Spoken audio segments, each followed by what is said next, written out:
आज हम एक ऐसे कोर्ट केस के बारे में बात करेंगे जो प्यार, वादों और कानून के बारे में हमारे विचारों को चुनौती देता है। उदय बनाम कर्नाटक राज्य। यह एक जवान लड़की और एक लड़के के बारे में है। दोनों अपनी 20 की उम्र में थे, जिन्हें कर्नाटक में प्यार हो गया। उनके परिवार उनके रिश्ते के बारे में जानते थे और शादी के बारे में बात भी की थी। समय के साथ उनका रिश्ता गहरा हो गया, जिसमें लड़की ने उदय के शादी के वादे पर विश्वास किया। लेकिन जब उदय ने बाद में उससे शादी करने से मना कर दिया, तो सब कुछ बदल गया। धोखा महसूस करते हुए और प्रेग्नेंट होने पर उसने पुलिस में शिकायत दर्ज की, यह दावा करते हुए कि उसकी सहमति उदय के शादी के वादे पर आधारित थी।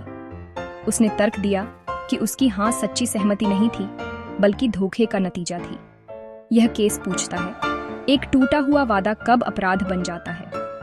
कानून को यह तय करना था कि उदय के कार्य सिर्फ विश्वास का उल्लंघन थे या कुछ आपराधिक।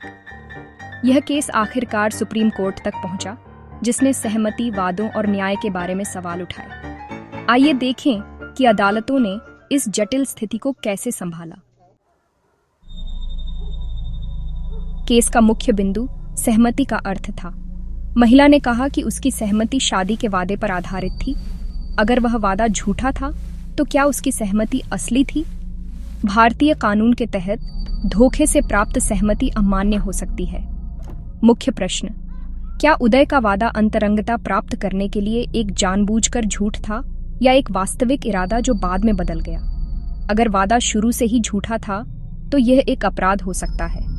लेकिन अगर उसने सच में उससे शादी करने का इरादा किया था और बाद में अपना मन बदल लिया, तो यह अपने आप आपराधिक नहीं है। कानून झूठे वादे और टूटे हुए वादे के बीच एक स्पष्ट रेखा खींचता है। जवाब यह तय करेगा कि उदय बलात्कार का दोषी था या सिर्फ वादा तोड़ने का। अदालतों को दंपति के इरादों और कार्यों को करीब से देखना पड़ा। सेशन कोर्ट ने उदय को दोषी पाया, यह मानते हुए कि उसने महिला को झूठे वादे से धोखा दिया। हाई कोर्ट ने भी सहमति दी, दोष सिद्धि को बरकरार रखा। लेकिन उदय ने सुप्रीम कोर्ट में अपील की, यह तर्क देते हुए कि उसका शुरू में उससे शादी करने का वास्तविक इरादा था। सुप्रीम कोर्ट ने केस सुनने के लिए सहमति दी। सहमति और वादों को समझने के तरीके के लिए इसके महत्व को पहचानते हुए जजों को यह तय करना था, क्या उदय का वादा एक सोची समझी झूठ था या परिस्थितियां बदल गईं? उनका फैसला प्यार, विश्वास और कानून से जुड़े भविष्य के मामलों के लिए एक मिसाल कायम करेगा। सुप्रीम कोर्ट का काम यह स्पष्ट करना था कि एक टूटा हुआ वादा कब अपराध बन जाता है। उन्होंने सबूतों, रिश्ते और वादे के पीछे के इरादों की जांच की। परिणाम यह तय करेगा कि भारतीय कानून रोमांटिक रिश्तों में सहमति को कैसे मानता है। न्याय और व्यक्तिगत स्वतंत्रता दोनों के लिए दांव ऊंचे थे। सुप्रीम कोर्ट ने तथ्यों पर एक नया दृष्टिकोण लिया। उन्होंने एक लंबे समय के सार्वजनिक रिश्ते को देखा, जिसमें परिवार शामिल थे और शादी की वास्तविक योजनाएं थीं। महिला वयस्क, शिक्षित और अपनी पसंद के बारे में जागरूक थी। कोर्ट ने एक महत्वपूर्ण अंतर किया। एक झूठा वादा शुरू से ही झूठ होता है, लेकिन वादे का उल्लंघन तब होता है जब इरादे बाद में बदलते हैं। उदय के मामले में इस बात का कोई सबूत नहीं था कि उसका वादा शुरू से ही झूठ था। रिश्ता पारिवारिक विरोध के कारण खत्म हुआ, धोखे के कारण नहीं। कोर्ट ने फैसला सुनाया कि शादी का हर टूटा हुआ वादा बलात्कार नहीं होता। एक वास्तविक रिश्ते में दी गई सहमति अपने आप अमान्य नहीं होती अगर चीजें बिगड़ जाती हैं। सुप्रीम कोर्ट ने उदय को बरी कर दिया, निचली अदालतों के फैसलों को पलट दिया।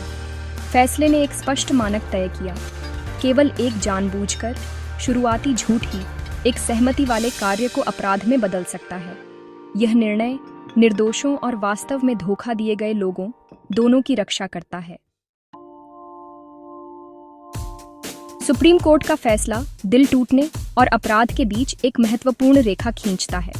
प्यार जटिल है और हर टूटे हुए वादे को अपराधीकरण नहीं किया जाना चाहिए। बलात्कार के खिलाफ कानून वास्तविक धोखे और हिंसा के लिए है, न कि असफल रिश्तों के लिए। यह फैसला वयस्क स्वायत्तता का सम्मान करता है और धोखे के वास्तविक सबूत की मांग करता है। ये झूठे आरोपों से बचाता है, जबकि वास्तविक धोखाधड़ी को अभी भी दंडित करता है। उदय बनाम कर्नाटक राज्य हमें सिखाता है कि न्याय को सावधान, सटीक और निष्पक्ष होना चाहिए। कानून हर टूटे हुए दिल को ठीक नहीं कर सकता, लेकिन उसे कमजोर और निर्दोष दोनों की रक्षा करनी चाहिए। इस केस को समझने से हमें कानून, प्यार और न्याय के बीच संतुलन देखने में मदद मिलती है।